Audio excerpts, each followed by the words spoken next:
그리고 이제 전문가들 사이에서도 우리나라의 감염이 될 확률은 굉장히 낮다, 그렇게 전망을 하는 기사를 좀 저도 많이 봤습니다만, 저는 반대로 우리나라의 확진자가 나올 확률은 굉장히 높다고 생각을 합니다.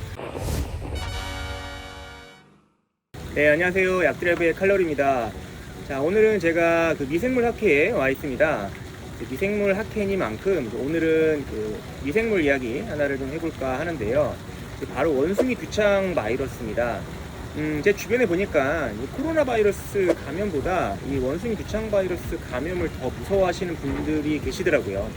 아무래도 이제 피부 병변을 일으키다 보니까 이게 좀 낙인 찍힌 것처럼 훨씬 더 공포감에 쌓여 계신 분들이 의외로 굉장히 많으신 것 같더라고요. 그래서 오늘 원숭이 두창 바이러스 이야기를 잠깐 나눠볼까 하는데요. 전 세계적으로 지금 수십 국가에서 1000명에 가까운 환자가 발생했고 더 발생할 것으로 예상을 하고 있습니다. 그만큼 이제 전파력이 높아진 상태인데요. 우리나라에는 아직 확진자가 발생하지는 않았지만, 그리고 이제 전문가들 사이에서도 우리나라의 감염이 될 확률은 굉장히 낮다, 그렇게 전망을 하는 기사를 좀 저도 많이 봤습니다만, 저는 반대로 우리나라의 확진자가 나올 확률은 굉장히 높다고 생각을 합니다. 시간 문제이지 않을까라는 그런 생각을 하는데요. 그 이유는 원래 이제 원숭이 두창 바이러스는 풍토병이었습니다.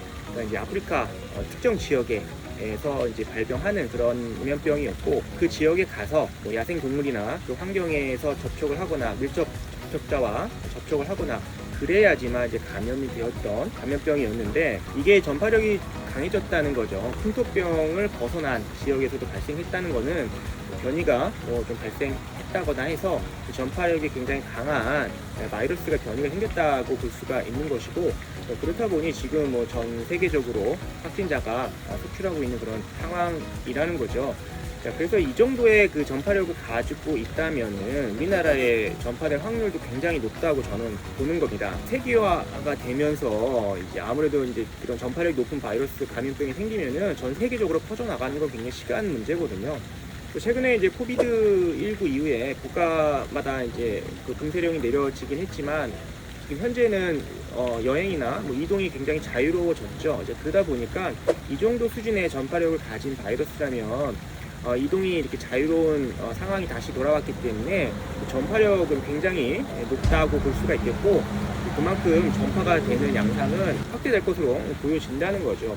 우리나라 또한 외국에서 여러 사람들이 이동하고 있기 때문에 그 바이러스의 감염은 충분히 될 것이라고 저는 판단을 한다는 겁니다. 자, 그렇다고 해서 그럼 이 바이러스 감염을 굉장히 무서워하고 공포스럽게 해야 되느냐, 코로나처럼 국가에서 정부에서 좀 강한 방역 지침을 마련해야 되는 것이냐라고 물어봤을 때에는 저는 그렇지는 않다고 생각을 합니다. 그 정도로 코비드처럼 심각하게 다뤄져야 될 건 아니라고 생각을 하고요. 자, 그 이유는 먼저 이 원숭이 두창 바이러스에 대해서 좀 살펴보자면은, 바이러스는 보통 DNA 바이러스와 RNA 바이러스 둘로 나눌 수 있는데, 물론 세부적으로 더 나눠지긴 합니다만, 우리가 지금 알고 있는 코비드, 인플루엔자, 노로바이러스 등등 대부분 감염력이 굉장히 높은 그런 바이러스들이 보통 RNA 바이러스가 많습니다. 한데 이제 원숭이 두창 바이러스는 DNA 바이러스거든요. 구조적으로 살펴보자면 DNA 바이러스는 꽈배기처럼 꽈 있는 그런 형태라고 보시면 되는데, 이제 RNA 바이러스는 사다리가 반으로 갈라져 있는, 그러니까 반만 있는 그런 형태라고 보시면 됩니다. 그래서 이런 구조가 더 간단하기 때문에 훨씬 더, 그러니까 일반적으로 변이가 훨씬 더 잘 생긴다는 거죠. 그래서 이제 인플루엔자 바이러스, 지금 코로나 바이러스 이런 변이가 굉장히 많은 이유가 그 때문인 거죠. 이에 반해서 원숭이 두창 바이러스는 DNA 바이러스이기 때문에 변이가 진행되는 확률이 좀 낮다, 그렇게 볼 수 있기 때문에 그런 면에서도 코비드처럼 그렇게 심각하게 다뤄지진 않아도 되지 않을까라는 생각이고요. 또 우리가 이제 원숭이 두창 바이러스는 우리가 인류의 가장 컸던 전염병이 바로 천연두였죠. 천연두 두창 같은 거라고 보시면 되는데, 우리가 이미 인류의 천연두, 지금은 이제 물론 없지만은 천연두로 굉장히 타격을 입었었고, 그로 인해서 뭐 백신이라든지 치료제들이 개발이 됐습니다.